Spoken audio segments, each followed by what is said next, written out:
Greetings, my crafty friends. Welcome back to an episode of Angela Shows You. Today, we are going to work on scrunchies. So this episode is not only for lady sewers, dads, if you are looking for something to make for your daughter, scrunchies are easy and you can make your little girl or your niece or whoever something that they love. The choices of fabric to make scrunchies are many. I've made lots of my own scrunchies. I've made them for my friends. I've done ones for holidays. So the options are just, limitless when you are wanting to make something like these. Are great for scrap material. So this fabric this is really pretty. It's a purple fabric. This one just has little itty bitty purple flowers on it. So I had purchased a jelly roll off of Amazon and I was making a tote bag out of it. I was making this, and so jelly roll comes already cut, and the pieces are like 2.5 inches wide. So this scrunchie is actually a little bit on the narrow side. The one thing that I actually, though, I like about scrunchies is sometimes it's nice to have smaller ones. Some of the ones that I see at craft shows, they're really big. And sometimes, we might not want all of that. If you have fine hair, or maybe you just don't want a real big wide one. Maybe you want something little. So these are nice because you can kind of play around with them a little bit as far as the width goes. The pattern that I generally use calls for between 3.5 and 4 inches wide. Now keep in mind, you are going to fold your material in half. So what you do is you take your material and you fold it in half, right sides together. You sew it all the way down from one end to the other. What you want to do is one of the ends, just take the end of the fabric and fold it over like this, so that you've got the right side folded over on the wrong side, and start at one end and sew all the way down to the other end. You only need to do that on one of the ends, and the reason being is after you've got your elastic put in and you're going to insert, you're going to combine this. So you'll take the raw edge and you'll just kind of tuck it into this edge. That way, when you sew it together, you won't be able to tell easily. You won't be able to tell because you'll have a nice seam when you get there. So I went ahead and I took my fabric. This piece was 3.5 inches wide.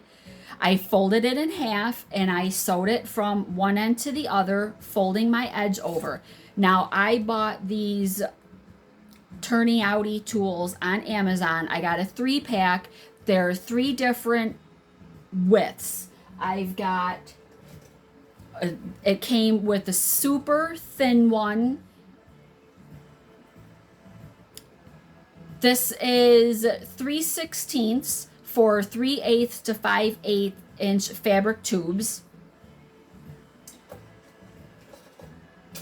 This one is 3/8 inch for 3/4 to 1 inch fabric tube, and then this one is 1/2 inch for 1 inch and larger fabric tubes. I love these things. I'll put a link to them in the description box below. They were less than $10 well worth every penny, because turning something right side out is a piece of cake. So you're just gonna stick your tube in there, stick it in a little bit, don't let go of this end, and then you're gonna take the wooden piece,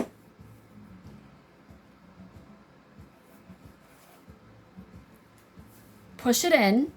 I might have to, I think because this is thicker, I need the big tube. I used that one for this other one, but this is wider, so I need the wider tube. So stick it in there. I usually use, so the stick has a pointed end and a flat end. I like to use the flat end. Oh, I didn't stick the, so give yourself a little bit of space there.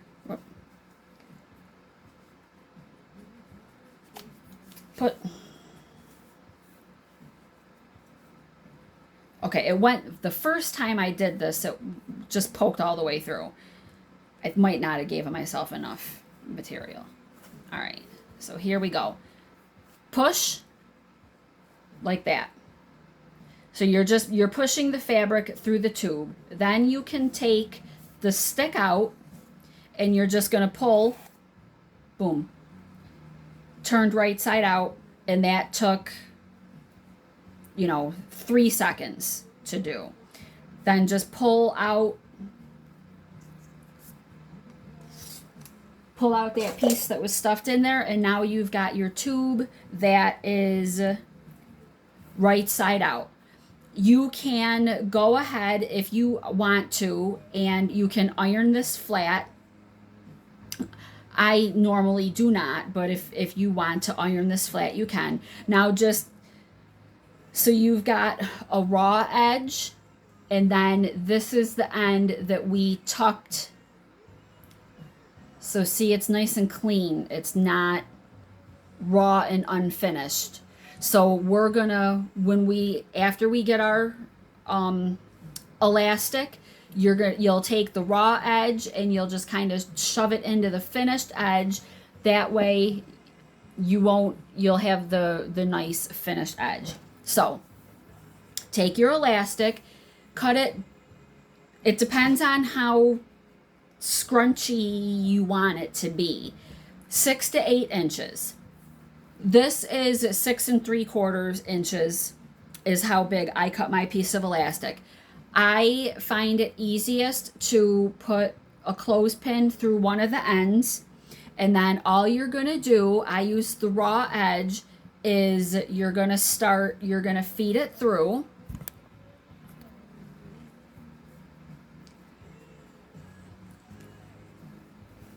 And this only takes a minute. Did I already mention the length of the, I don't think I did. So about 22 inches long. Whoop. What you want to make sure that you do is don't let go like that. Don't let go of the elastic. You want to keep a grip on it. So, all right. So about 3.5 to 4 inches wide by about 22 inches long. If it's a little bit shorter, don't sweat. So here I'm going to keep hanging on to the end of the elastic, and you're literally just, I'm using that paper clip, and I'm just pushing the paper clip through and kind of, like pushing the fabric onto and feeding that paper clip through. And you're just going to do that until you get to the other end.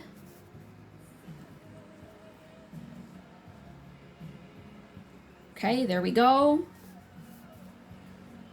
Don't let go. Don't let go.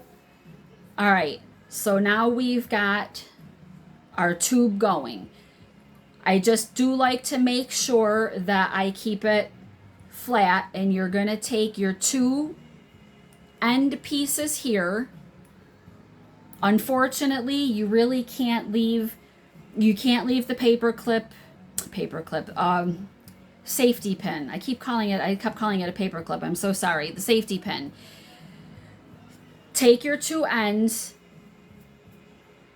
don't twist them, keep them nice and flat, give them a little bit of an overlap because you're going to sew. You're going to do, now I go back and forth several times because you got to remember, this is going to, you're going to be pulling on this when you're putting it in your hair and pulling it and, you know, turning it and twisting it and stuff. So I find that I go back and forth like 4 or 5 times. That may be overkill. I don't know. All I know is I've been making these for several years and they have not pulled apart. And I've given them to friends and I've sold them at craft shows and nobody's ever said that the elastic came out inside. So I just go forward, backwards.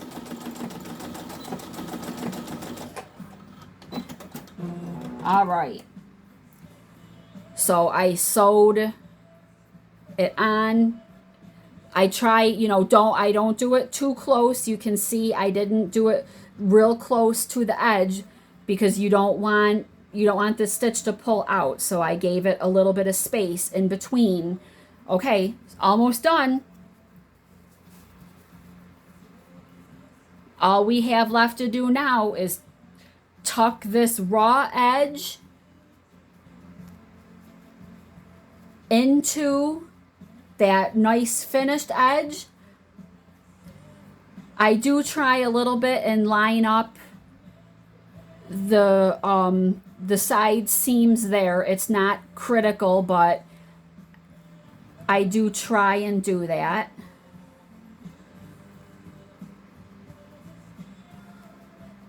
I try and tuck it in, you know, a little bit. It doesn't have to go in super far. You just want to make sure that when you sew this, you have enough so that you are going to catch it. All right, so it's tucked in. So then all I'm going to do now is put that tucked section, I pulled it on accident, put that tucked section underneath. Get it. I try and get this as close to the seam as, you know, I can. And then the elastic is, so in it, the elastic is all the way down here. It's all the way like at the bottom, so to speak. So I'm going to sew, and then I'm not going to go all the way. I'll show you. Okay. So I didn't go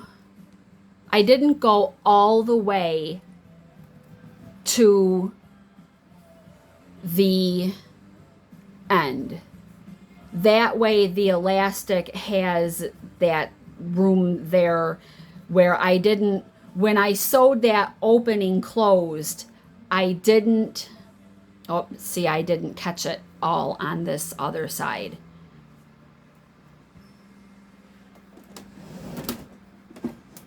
That happens from time to time, so we're just going to go in from the other side.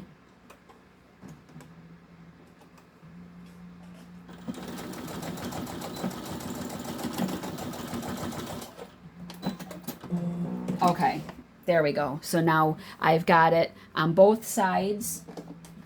And of course we want to trim. And I used thread that's the same color as my fabric. So honestly, when you've got this out, you can't even tell. And you're not going to know anyway when it's in your hair. You're not going to see that. But I've got it. So now it's all, so this was our seam. But when you've got it, you know, when it's in its scrunchy state and not pulled, there we go. So that's the difference in size. This was 2.5 inches wide by 22 inches long. This one was 3.5 inches wide by the 22. So you can see the difference. 2.5, 3.5. So you can use satin. You could use a jersey knit. You know, it's very flexible. You could probably even use some sort of a more of a spandex, and then you might not even need to add the elastic into it. I've never done that before, so I can't speak to the ease of doing it. I just know that I've, you know, seen patterns that have said, you know, you can make them with other fabrics that don't necessarily require using the elastic in it. And actually, like the one that I have on today is actually a store-bought one, and you're not going to be able to tell. There's no elastic in this. So whatever this material is, there's no elastic. It's just very stretchy. I actually, when I make my ponytail using these, I actually can wrap this around my ponytail 4 times. So you can cut these as wide, or I wouldn't probably go a whole lot narrower than the 2.5. Otherwise, you're probably going to find that it's a little bit harder to work with. So this tends to be a good size. The smallest I would do. It also, when I say it's hard to work with, I mean in terms of turning it out. You can buy, you know, very, very thin elastic that's, you know, more of a thread. So, but that would be difficult to feed through, because you wouldn't be able to poke the safety pin the way you could on that, which that elastic that I used was 3/8 inch. And I bought that at Joann's. And actually, if you watch on Joann, Michael's or Joann's, I don't know if Hobby Lobby sells it or not. I've never really paid attention. But sometimes you can buy elastic by the yard. I know when I bought elastic at like Christmas time, I think it was on sale for about 19 cents a yard. So I think I got 5 yards, and it cost me $1. But so you can do, you know, if you wanted to make these for a child, you could do any Disney. I've made Mickey Mouse ones before. I did some with shamrocks on it for my friends for St. Patrick's Day. I've done hearts for Valentine's Day. I had done just a simple black one with white polka dots. You could do Christmas ones, Thanksgiving. I mean, you name it. Any fabric that you see, you could make. I generally use cotton, but you know, you've probably seen them in the stores before. They come in a satin, so there's no reason why you couldn't do a satin one, or some sort of jersey material. That might be what this one is, jersey, and that might be why it doesn't need any elastic. It's just naturally stretchy. So anyway, that is how you make a scrunchie. You saw how fast that was. That took minutes. This is a great project to do with scrap material. You don't need a whole lot, you know, between 3 and 4 inches wide, and I'd say 20 to 22 inches long, and there you've got it. They take minutes to make. They tend to be a popular seller for me at craft shows in the summer. I don't really sell very many in the winter unless people are buying them as like gifts for people who might work out or whatever, wear their hair in a ponytail often. But like last summer, I had these at a craft show, and it was hot out, and the girl goes, was walking by and she's like, oh, I wish I could put my hair up. And I said, I have scrunchies. So she ended up coming in and buying, I sell them 3 for $5. So she bought 3 of them. So there you have it. So I hope that you found this video helpful. Please give a thumbs up. If you haven't yet subscribed to Angela Shows You, I hope that you'll consider subscribing. I have a lot more projects coming in the future. Check out my bowl cozies that we did the other day. I'm going to be doing hanging storage pods, which are very fun, very practical, and very easy to make. So please subscribe, and I'll see you in the next one.